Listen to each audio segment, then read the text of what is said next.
निवर्तमान प्रधान न्यायाधीश जबराले अवकाश पाएपछि महाभियोग प्रस्तावको भविष्यलाई लिएर बहस। प्रस्तावको औचित्य सकिएको कतिपयको टिप्पणी। दलहरूले महाभियोगलाई स्वार्थको रूपमा प्रयोग गर्न सक्ने चिन्ता भने कायमै। प्रतिनिधि सभा र प्रदेशसभा निर्वाचनमा 4285 जना उम्मेद्वारको धरौटी जफत। निर्वाचन नतिजा सम्बन्धी प्रतिवेदन राष्ट्रपतिलाई बुझाउने आयोगको तयारी। नेपाली कांग्रेसका प्रमुख नेताहरू संसदीय दलमा आफूलाई समर्थन खोज्दै आन्तरिक छलफलमा व्यस्त। तेस्रो पटक प्रधानमन्त्री बन्ने अवस्था रहेको माओवादी केन्द्रका अध्यक्ष दाहालको दावी। चीनमा कोरोना संक्रमितको संख्या बढ़न थालेपछि अस्पतालहरूमा स्वास्थ्य जनशक्तिको अभाव। संक्रमणको डरले कार्यालय आउन कर्मचारीद्वारा अस्वीकार। र विश्वकप फुटबलको दोस्रो सेमी फाइनलमा आज राति फ्रान्स र मोरक्को बीच प्रतिस्पर्धा हुँदै। नमस्कार, कान्तिपुर डायरीका साथमा साथी नवीन र म पार्वता। समाचार अब विस्तारमा। शुरूमा कान्तिपुर सविस्तार। कान्तिपुर सविस्तार। निवर्तमान प्रधान न्यायाधीश चोलेन्द्र शमशेर जबरा उमेर हदका कारण अवकाशमा गएपछि संसदमा क्रियाशील भएको भनिएको महाभियोग प्रस्तावको भविष्यलाई लिएर न्यायिक वृत्तमा बहस भइरहेको छ। महाभियोग प्रस्ताव टुङ्गो नलाग्दै जबराको कार्यकाल मंगलबार सकिएकाले सो प्रस्तावको औचित्य नरहेको व्याख्या एक थरी कानूनविदले गरेका छन्। तर सेवानिवृत्त प्रधान न्यायाधीशको हैसियतले जबराले पाउनुपर्ने सेवा सुविधाको टुङ्गो लगाउनका लागि पनि नयाँ संसदले महाभियोगबारे छिनोफानो गर्नुपर्ने धारणा देखिएको छ। कतिपयले भने राजनीतिक दलले आगामी दिनमा महाभियोग प्रस्तावलाई संवैधानिक निकाय विरुद्ध आफ्नो स्वार्थमा प्रयोग गर्न सक्ने चिन्ता व्यक्त भएका छन्। चोलेन्द्र शमशेर जबरा वकालत गर्दा गर्दै 2053 वैशाख 3 मा तत्कालीन पुनरावेदन अदालतको अतिरिक्त न्यायाधीशका रूपमा न्याय सेवामा प्रवेश गरेका थिए। 2071 जेठमा स्थायी न्यायाधीशको रूपमा जबरा सर्वोच्च अदालत प्रवेश गरेका थिए। 2075 पुस 18 मा 29औं प्रधान न्यायाधीशका रूपमा नियुक्त भएका जबरा करिब 4 वर्ष सर्वोच्च अदालतको नेतृत्व गर्दै विदा भएका छन्। न्याय परिषदको अभिलेख अनुसार 28 मंसिर 2014 मा जन्मेका जबरा 65 वर्षे उमेर हदका कारण मंगलबारदेखि अवकाशमा गएका हुन्। प्रधान न्यायाधीशका रूपमा नियुक्त भएपछि न्यायपालिका शुद्धिकरणका लागि भन्दै अभियान थालेका जबरा अन्ततः आफै भ्रष्टाचारको आरोप सहित महाभियोगको सामना गर्ने अवस्थामा पुगे। भ्रष्टाचार संस्थागत गरेको, बिचौलिया खड़ा गरी मुद्दामा सेटिङ गरेको, कार्यकारी शक्तिमा हिस्सेदारी खोजेको लगायत 21 वटा आरोप सहित प्रतिनिधि सभामा महाभियोग विचाराधीन रहँदा जबरा विदा भएका हुन्। जबराले गरेको संस्थागत भ्रष्टाचार र राजनीतिक सौदाबाजीले न्यायपालिकालाई भने तरंगित पारेको संविधानविदहरूको भनाइ छ। संविधानविद राधेश्याम अधिकारी भन्छन्, फागुन 1 गतेदेखिको चाहिँ भएको इम्पिचमेन्ट मोसन पास हुन्छ कि फेल हुन्छ त्यो मेरो सरोकारको विषय हो। त्यो चाहिँ सांसदहरूको चाहिँ अधिकार क्षेत्रभित्रको विषय। त्यसपछि लगत्तै तपाईको त्यो कारबाही चाहिँ टिकाउनु पर्दैन थियो। सुरु काम गरे तपाईले देख्नु भएन नि। उनीहरूलाई डर के भयो भन्नुहुन्छ भने राजनीतिक हिसाब किताब मिलेन भन्दा के गरेर चाहिँ यो फेल भयो, मोसन फेल भयो भने फेरि सर्वोच्च अदालतमा प्रधान न्यायाधीश गएर हामीलाई पनि दुःख दिने भयो भनेर राजनीतिक व्यक्तिहरू चाहिँ जसले इम्पिचमेन्ट गरेको थियो ती पनि डराए। अर्कोले चाहिँ के छ त्यसैबाट चाहिँ के छ लाभ लिनु खोज्छ। जबरा विरुद्ध नेपाली कांग्रेस, नेकपा माओवादी केन्द्र र नेकपा एकीकृत समाजवादीका 95 सांसदले हस्ताक्षर गरी 2078 फागुन 1 गते संघीय संसद सचिवालयमा महाभियोग प्रस्ताव दर्ता गराएका थिए। नेपाल बार एसोसिएसन र पूर्व न्यायाधीश एवं प्रधान न्यायाधीशका विभिन्न समूहले राणामाथि महाभियोग लगाउनुपर्ने आवाज उठाउँदै 2078 कार्तिकदेखि नै विभिन्न प्रकारका आन्दोलन र दबावमूलक कार्यक्रम गर्दै आएका थिए। सर्वोच्च अदालतका न्यायाधीशहरूले पनि राणाको नेतृत्व अस्वीकार्य भनी महिनौसम्म इजलास बहिष्कार गरेका थिए। यही पृष्ठभूमिमा जबरा विरुद्धको महाभियोग प्रस्ताव उनको विदायपछि के हुन्छ भन्ने चासोका बीच कतिपयले भने महाभियोग अघि बढ़ाउन नमिल्ने तर्क गरेका छन्। महाअभियोग प्रस्ताव टुङ्गो लागि नसकेकोले जबराको अवकाशसँगै स्वतः खारेज हुने कानून जानकारहरूको तर्क छ। प्राध्यापक एवं वरिष्ठ अधिवक्ता गान्धी पण्डित, जुन संसदले महाभियोग ल्याए त्यो संसदको अवधि पनि छैन र जो व्यक्तिको विरुद्ध महाभियोग ल्याएको त्यो व्यक्ति पनि रिटायर भयो भने यसको शान्तता हुँदैन। त्यसै हुनाले अब यो महाभियोग अगाडि बढ्दैन, संवैधानिक रूपबाट बढ्न मिल्दैन। 2078 फागुन 22 मा प्रतिनिधि सभाले महाभियोग प्रस्ताव बारे छानबिन गर्न 11 सदस्यीय महाभियोग सिफारिस समिति गठन गरेको थियो। तर सदनले लामो समयसम्म औपचारिक रूपमा छानबिन अगाडि बढाउन नमिल्ने गरी प्रस्ताव आफैसँग राख्यो। साउन 22 गते मात्र सदनले समितिमा पठाउने निर्णय गर्यो र भदौ 1 मा पहिलो बैठक बसी समितिले काम थाल्यो। समितिका ज्येष्ठ सदस्य रामबहादुर विष्टले राणा विरुद्ध महाभियोग लगाउनु पर्ने बहुमत सदस्यको निष्कर्ष सहित प्रतिवेदन संसद सचिवालयमा बुझाए पनि असोज 1 गते मध्यरातिबाट प्रतिनिधि सभाकै कार्यकाल सकिएकाले समितिको प्रतिवेदन संसदमा निर्णयार्थ पेश हुन पाएन। संविधानमा सर्वोच्च अदालतका प्रधान न्यायाधीशको उमेर हद 65 वर्ष भन्ने उल्लेख भएका कारण प्रतिनिधि सभामा महाभियोग विचाराधीन रहेकै अवस्थामा जबरा अवकाश भए। अपजसको भारी बोक्दै जबरा न्यायालयबाट विदा भए पनि महाभियोग प्रस्तावलाई टुङ्गोमा नपुर्याएर राजनीतिक नेतृत्वले समेत गल्ती गरेको संविधानविदको भनाइ छ। संविधानविद अधिकारीले भने फागुन 1 गते दर्ता भएको इम्पिचमेन्ट मोसनको सम्बन्धमा उसले गर्नुपर्ने कर्तव्य त्यहाँबाट निर्वाह भएन, त्यो समितिले निर्वाह गरेन भन्ने मेरो भनाइ छ। किन भन्नुहुन्छ भनेदेखि त्यसका सदस्यहरूले चाहिँ त्यसलाई ढङ्गले चाहिँ सुरु गरेको भए त्यो अन्त्य पनि हुन्थ्यो, त्यसमा पास हुन्थ्यो फेल हुन्थ्यो। यसमा हामी भन्नै सक्दैनौँ आज, किन जनता त हेरिरहेको थियो। आज मुलुकभरि जनता तपाईँको के छ भन्नुहुन्छ भने त्यो कुरालाई हेरेर चाहिँ आज भोट हाल्न पाउँथे। तर त्यो कुरालाई ध्यानमा राखेर जनताले भोट हाल्न पाउँथे भोगेन भन्नुहोस् त। निर्वाचनको अगाडि एउटा मुख्य मुद्दा पनि थियो, जनतालाई पनि गुमराह राख्ने काम हो के यो कुरा। राजनीतिक नेतृत्व यो विषयमा बिल्कुल ठिक छैन, गैर जिम्मेवार। राजनीतिक दलले भने जबरा विरुद्धको महाभियोगको प्रस्ताव नयाँ संसदमा पनि अगाडि बढाउने प्रतिक्रिया दिइरहेका छन्। एउटा संसदको अवधिमा ल्याइएको कुनै पनि प्रस्ताव त्यो संसद अन्त्य भएपछि स्वतः खारेज भइसकेको वरिष्ठ अधिवक्ता पण्डित बताउँछन्। जबरा माथिको महाभियोगको परिदृश्यले आगामी दिनमा गलत नजिर स्थापित गर्ने उनको तर्क छ। आजको दिनमा के एउटा चाहिँ विधि शास्त्रीय जुडिसियरीको विकास भयो भने महाभियोगको प्रस्तावलाई चाहिँ 100 जना चाहिँ सांसद मिलेर या 25% सांसद मिलेर दर्ता गर्न पाइयो। त्यसपछि अनन्त कालसम्म त्यो महाभियोग गरिराख्यो भने त्यो निरपेक्ष अधिकार अन्ततः त के गर्यो, प्रत्येक न्यायाधीशलाई त्यो टाउकोमा तलवार झुन्डेको छ। जुन दिन सर्वोच्च अदालतका न्यायाधीश वा प्रधान न्यायाधीशले राजनीतिक पार्टीको चाहिँ इन्ट्रेस्ट अनुसार काम गर्दैन, त्यो दिन 100 जना सांसद मिल्यो भने महाभियोग प्रस्ताव दर्ता गरिदिने, दर्ता गरी ऊ सस्पेन्ड हुने र सस्पेन्ड महाभियोग प्रस्ताव अनन्त कालसम्म जाने। यो हामीले देख्न खोजेको। हामी आज के भनिरहेको छौँ भने यदि यो संसद मरे पनि यो महाभियोग प्रस्ताव अर्को संसदमा जान्छ, अर्को संसदमा अहिले आएको संसदले पनि पास गर्यो भने त्यसपछि संसद जान्छ। हेर्नुहोस् त कस्तो कस्तो नास्तिक ढङ्गमा हामी हेर्दैछौँ। अदालतबाट विदा भए पनि जबराले गरेका नियुक्ति र बहालमा रहेका न्यायाधीश कर्मचारीको सञ्जालले वर्षौंसम्म पनि न्यायालयलाई पिरोल्न सक्ने आशंका व्यक्त भएका छन्। त्यसैले पनि जबरामाथि लागेका अभियोगलाई किनारा लगाउन अबको संसदलाई महाभियोग टुङ्ग्याउनु पर्ने दायित्व थपिएको छ। अन्यथा संवैधानिक निकायका पदाधिकारी विरुद्ध कुनै दल र सांसदहरू मिलेर महाभियोग प्रस्ताव ल्याउने अस्त्र फेरि पनि प्रयोग हुने जोखिम देखा पर्न सक्छ। रेडियो कान्तिपुरका लागि सूरज राजथला। कान्तिपुर सविस्तार।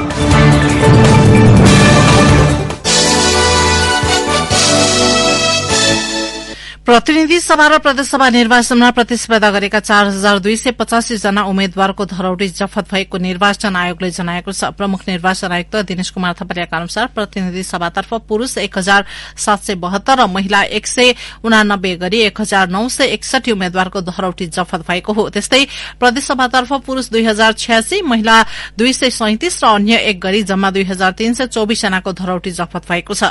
आयोगको तथ्याङ्क अनुसार निर्वाचन लडेका कुल उम्मेद्वार मध्ये 76.04% को धरौटी रकम जफत भएको हो।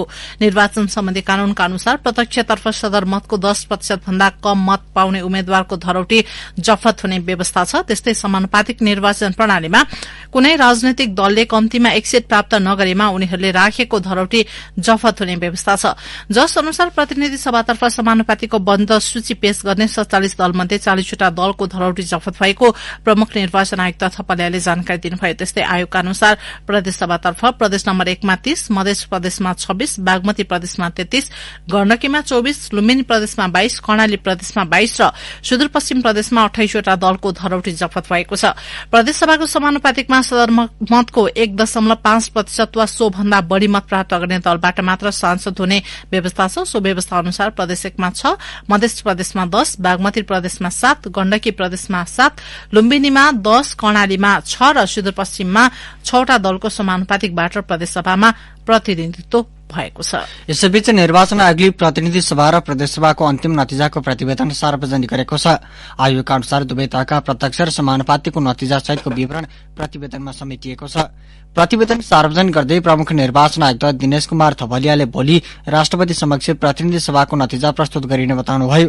त्यस्तै प्रदेशसभाको नतिजा सहितको प्रतिवेदन पुष 2 गते 7 वटा प्रदेशमा एकैपटक प्रस्तुत गर्ने तयारी भएको छ। प्रतिवेदन पठाइसकेपछि निर्वाचित सदस्यको नामावली नेपाल राजपत्रमा प्रकाशित गर्ने आयोगले जनाएको छ। प्रमुख निर्वाचन आयुक्त थपलियाका अनुसार प्रतिनिधि र प्रदेशसभातर्फ कुल 825 जना निर्वाचित भएका छन्। निर्वाचन परिणाम सार्वजनिक गर्दै उहाँले भन्नुभयो, आयोगले तयार गरेको निर्वाचन परिणाम प्रतिवेदन अनुसार प्रतिनिधि सभातर्फ 275 र प्रदेश सभातर्फ 550 जना गरी कुल 825 जना निर्वाचित हुनुभएको छ। म निर्वाचित सबैलाई हार्दिक बधाई र शुभकामना दिन चाहन्छु, जसमा प्रतिनिधि सभातर्फ पुरुष 184 जना 66.90% र महिला 91 जना 33.10% निर्वाचित हुनुभएको छ भने प्रदेश सभातर्फ पुरुष 350 जना 63.64% र महिला 200 जना 36.36% निर्वाचित हुनुभएको छ। प्रतिनिधि सभा निर्वाचनका लागि 26 वटा दल दर्ता भएकोमा पहिलो हुने निर्वाचित निर्वाचन प्रणालीतर्फ 61 दल र समानुपातिक निर्वाचन प्रणालीतर्फ 47 वटा राजनैतिक दल सहभागी भएका थिए। सो क्रममा 11,142 उम्मेद्वारले यसलाई पुनः सुन्नुहोला। सो क्रममा 11,542 उम्मेद्वारले प्रतिस्पर्धा गरेको प्रमुख निर्वाचन आयुक्त थपलियाले जानकारी दिनुभयो। प्रतिनिधि सभाको पहिलो हुने निर्वाचित हुने निर्वाचन प्रणालीतर्फ महिला 225 र पुरुष 2186 गरी 2411 जनाको अन्तिम उम्मेदवारी कायम भएको थियो। सोही सभाको समानुपातिक निर्वाचन प्रणालीतर्फ महिला 1187 र पुरुष 1012 गरी 2179 जना उम्मेद्वारको अन्तिम बन्द सूची कायम गरिएको थियो। त्यसै गरी प्रदेश सभातर्फ पहिलो हुने निर्वाचित हुने निर्वाचन प्रणालीका लागि महिला 280 र पुरुष 2943 र अन्य एक गरी 3224 जनाको अन्तिम उम्मेदवारी कायम गरिएको थियो भने सोही सभाको समानुपातिक निर्वाचन प्रणालीतर्फ महिला 1511 र पुरुष 2197 गरी कुल 3708 जना उम्मेदवारको अन्तिम बन्द सूची कायम गरिएको थियो। यसैबीच प्रतिनिधि सभाको प्रत्यक्षमा 5% भन्दा बढ़ी मत बदर भएको आयोगले जनाएको छ। त्यस्तै प्रदेश सभातर्फ पहिलो हुने निर्वाचित हुने निर्वाचन प्रणालीमा 4.07% मत बदर भएको छ। कान्तिपुर डायरीमा अब ब्रेकको पालो। कान्तिपुर डायरीमा अब बाँकी प्रसंग। नेपाली कंग्रेस शीर्ष नेताहरूले संसदीय दलको निर्वाचन तयारीका लागि आन्तरिक छलफललाई तीव्रता दिएका छन्। प्रतिनिधि सभा र प्रदेशसभा निर्वाचनको अन्तिम नतिजा सार्वजनिक भएसँगै नेताहरू छलफलमा जुटेका हुन्।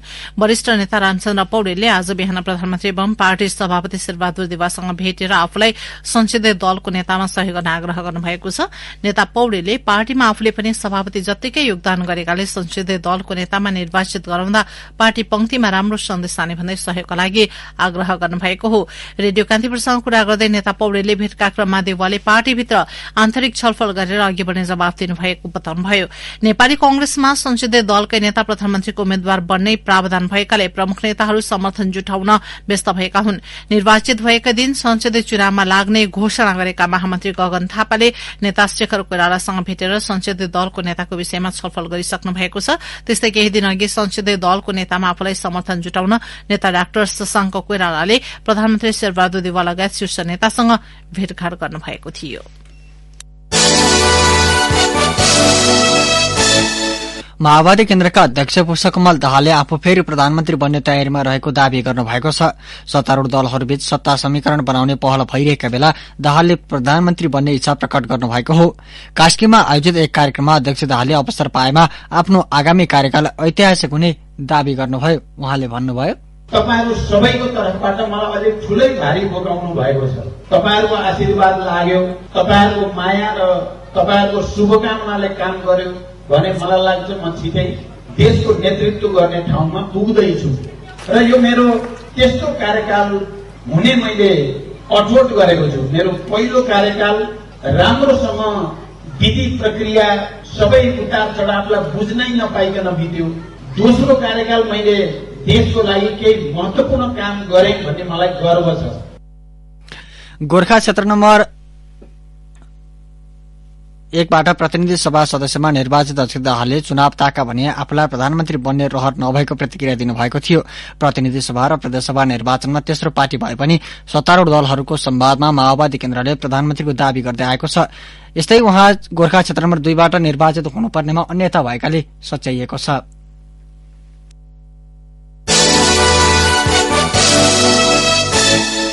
राष्ट्रिय मानवाधिकार आयोगले अदालतबाट आपराधिक घटनामा दोषी ठहर भई सजाय भोगिरहेकाहरूलाई उन्मुक्ति नदिन सरकारको ध्यानाकर्षण गराएको छ। सरकारले मुलुकी फौजदारी कार्यविधि संहितामा संशोधन गर्दै विद्यमान प्रावधानमा आपराधिक घटनाका दोषीलाई उन्मुक्ति दिन सहज हुने व्यवस्थाका लागि अध्यादेश ल्याएपछि मानवाधिकार आयोगले त्यसप्रति चासो देखाएको हो। आयोगले जुनसुकै उद्देश्य राखेर अध्यादेश ल्याएको भए पनि संवैधानिक कानून विपरीत हुने भन्दै तत्काल फिर्ता लिन आग्रह समेत गरेको छ। आयोगद्वारा जारी विज्ञप्तिमा भनिएको छ, आपराधिक घटनालाई राजनैतिक दृष्टिले हेर्दा राज्यप्रति जनताको आशा र भरोसा टुट्दै जानेछ। राजनीतिमा अपराधीकरण र अपराधमा राजनीतिकरण गर्न नहुनेमा आयोग दृढ़ रहेको विज्ञप्तिमा जनाइएको छ। नागरिकता विवादमा मुछिएका राष्ट्रिय स्वतन्त्र पार्टीका सभापति रवि लामिछानेको सांसद पद खारेजीको माग गर्दै सर्वोच्च अदालतमा रिट निवेदन दर्ता भएको छ। युवराज पौडेलले निर्वाचन आयोग सहित 5 जनालाई विपक्षी बनाउँदै सर्वोच्चमा रिट दायर गरेका हुन्। सो मुद्दाको किनारा नलाग्दासम्म लामिछानेलाई प्रतिनिधि सभा प्रवेशमा रोक लगाउन रिटमा माग गरिएको छ।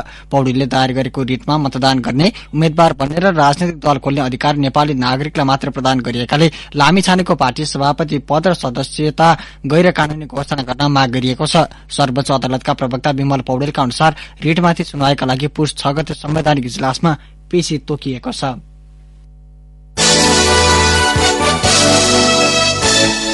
कान्तिपुर डायरीमा अब नेपालगंज डायरीको पालो। नेपालगंज डायरीबाट जे पाण्डेको नमस्कार। पाकेको नरैनापुर गाउँपालिका भित्रका सरकारी जग्गा अतिक्रमण गरी बनाइएका घर टहरा भत्काउन थालिएको छ। पहिलो चरणमा नरैनापुर 1 को महतनियाबाट घर भत्काउन शुरू गरिएको छ। गाउँपालिकाका बस्ती व्यवस्थित गर्ने गुरु योजना अनुरूप सरकारी जग्गा अतिक्रमण गरी बनाइएका घर टहरा भत्काउन शुरू गरिएको हो। अतिक्रमण गरी बनाइएको घर भत्काउन लिखित जानकारी गराए पनि अटेर गरेको भन्दै डोजर लगाएर भत्काउन बाध्य भएको गाउँपालिकाले जनाएको छ। पाकेको सीमा क्षेत्र रूपेडियादेखि कोहलपुरसम्म रेल लाइन विस्तारमा भारतीय पक्षले ढिलाइ गरेको छ। सन् 2011 मा नेपाल र भारत सरकार बीच पूर्व पश्चिम राजमार्गमा पर्ने नेपालका 6 वटा सीमा नजिकका शहर जोड्ने गरी रेल लाइन विस्तार गर्ने सम्झौता भएको थियो। सम्झौता अनुरूप सन् 2017 जुलाई 20 मा 2 देशीय सचिव स्तरीय बैठकले अन्तिम गन्तव्य सर्वेक्षण टोली गठन गरेको थियो। तर भारतीय पक्षले सर्वेक्षणको प्रतिवेदन अहिलेसम्म नेपाली पक्षलाई बुझाएको छैन। अख्तियार दुरूपयोग अनुसन्धान आयोगको नेपालगंज स्थित कार्यालयमा सबैभन्दा बढ़ी स्थानीय तहसँग सम्बन्धित भ्रष्टाचार उजुरी दर्ता भएका छन्। पाके, बर्दिया, दाङ र रोल्पा कार्यक्षेत्र रहेको नेपालगंज कार्यालयमा विभिन्न विषय क्षेत्रगत कार्यालयको उजुरी मध्ये सबैभन्दा बढ़ी स्थानीय तहका उजुरी रहेको आयोगको नेपालगंज सम्पर्क कार्यालयले जनाएको छ। चालू आर्थिक वर्षको कार्तिक महिनासम्म स्थानीय तहमा 163 उजुरी दर्ता भएका छन्। विगत 5 महिनादेखि अवरुद्ध हुँदै आएको डुडुवा गाउँपालिकाको गाउँसभा आगामी पुष 4 मा बस्ने भएको छ। नेकपा एमाले र जनता समाजवादी पार्टी बीच सहमति भएपछि गाउँसभा बस्ने भएको हो। समयमै गाउँसभा हुन नसक्दा 5 महिनादेखि बजेट निकासा समेत रोकिएको थियो। बजेट निकासा नहुँदा विकास निर्माण कार्य ठप्प हुनुका साथै शिक्षक र निजामती गरी करिब 600 कर्मचारीले तलब भत्ता समेत पाउन सकेका थिएनन्। अवस्था नेपालगंज डायरी आजलाई यति नै। जे पाण्डे बिदा माग्छु। नमस्कार। नेपालगंज डायरीपछि कान्तिपुर डायरीमा पुनः ब्रेकको पालो। ब्रेकपछि अब आर्थिक प्रसंग भूमि व्यवस्थापन तथा अभिलेख विभागले सरकारी निर्देशनपछि 86 स्थानीय तहले मात्रै कृषि र गैर कृषि क्षेत्र वर्गीकरण गरेको बताएको छ। सरकारले मङ्सिर 23 गतेभित्र कृषि तथा गैर कृषि क्षेत्र छुट्याउन सबै स्थानीय तहलाई परिपत्र गरेको थियो। 753 स्थानीय तहले गैर कृषि, आवासीय, व्यावसायिक, औद्योगिक, खानी तथा खनिज, वन क्षेत्रलाई समेटेर जग्गा वर्गीकरण गर्नुपर्ने विभागका महानिर्देशक पीताम्बर घिमिरेले बताउनुभयो। घिमिरेका अनुसार नापी विभागले उपलब्ध गराएको भू उपयोग नक्साको विद्युतीय अभिलेख र तथ्याङ्कका आधारमा क्षेत्र छुट्याउन सक्नेछन्। भू उपयोग सम्बन्धी नियमावली कार्यान्वयनमा आएपछि सरकारले भूमिको वर्गीकरण र उपयोग योजना तर्जुमा कार्यान्वयन गर्ने अधिकार स्थानीय तहलाई दिएको छ। कृषि सामग्री कम्पनी प्रादेशिक कार्यालय वीरगंजले मधेस बागमती र गण्डकी प्रदेशमा करिब 7,500 मेट्रिक टन युरिया मल परिचालन गरेको छ। युरिया मलको चरम माग भइरहेका बेला कम्पनीको वीरगंज स्थित प्रादेशिक कार्यालयले गत कार्तिकदेखि हालसम्म 7,482 मेट्रिक टन युरिया मल परिचालन गरेको हो। कम्पनीको प्रादेशिक कार्यालयका सूचना अधिकृत आलोक कुमारका अनुसार ग्लोबल टेन्डरबाट भारतको आईपीएल कम्पनी मार्फत 30,000 मेट्रिक टन युरिया मल आउने क्रममा छ। त्यसमध्ये 12,000 मेट्रिक टन युरिया वीरगंज प्रादेशिक कार्यालयले पाउने उहाँले बताउनुभयो। 12,000 मेट्रिक टन मध्ये 8वटा रेलवे र्याकमा आएको 7,950 मेट्रिक टन युरिया मल कार्यालयलाई प्राप्त भइसकेको र बाँकी मल आगामी शुक्रबारसम्ममा आइपुग्ने उहाँले जानकारी दिनुभयो। अब अन्तर्राष्ट्रिय प्रसंग। चीनमा कोविड नीति परिवर्तन भएसँगै कोविड-19 संक्रमितको संख्या बढ़न थालेपछि अस्पतालहरूमा फ्रन्टलाइन मेडिकल कामदारको अभाव हुन थालेको छ। अस्पतालका डाक्टर र नर्सहरू आफै कोरोना भाइरस संक्रमित बनेपछि अस्पतालहरूमा जनशक्ति अभाव हुन थालेको बीबीसीले जनाएको छ।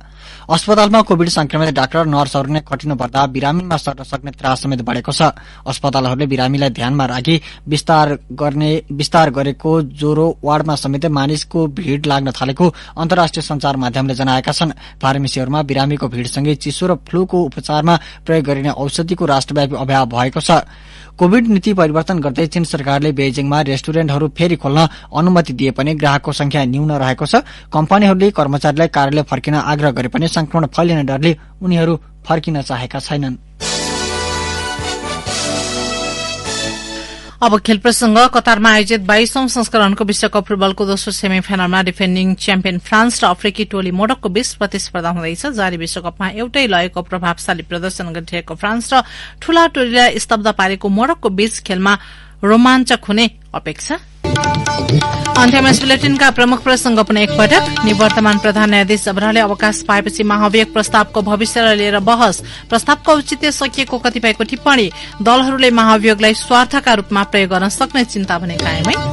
प्रतिनिधि सभा र प्रतिसभा निर्वाचनमा 4,285 जना उम्मेद्वारको धरौटी जफत। निर्वाचन नतिजा सम्बन्धी प्रतिवेदन राष्ट्रपतिलाई बुझाउने आयोगको तयारी। नेपाली कांग्रेसका प्रमुख नेताहरू संसदीय दलमा आफूलाई समर्थन खोज्दै आन्तरिक छलफलमा व्यस्त। तेस्रो पटक प्रधानमन्त्री बन्ने अवस्था रहेको माओवादी केन्द्रका अध्यक्ष दाहालको दावी। चीनमा कोरोना संक्रमितको संख्या बढ़न थालेपछि अस्पतालहरूमा स्वास्थ्य जनशक्तिको अभाव। संक्रमणको डरले कार्यालय आउन कर्मचारीद्वारा अस्वीकार। र विश्वकप फुटबलको दोस्रो सेमी फाइनलमा आज राति फ्रान्स र मोरक्को बीच प्रतिस्पर्धा हुँदै। हवस् त यिनै प्रसंगसँगै कान्तिपुर डायरीको यो बुलेटिन यही सकिन्छ। राति 8 बजे सेक्युरिटी एण्ड क्राइम डायरी हुनेछ।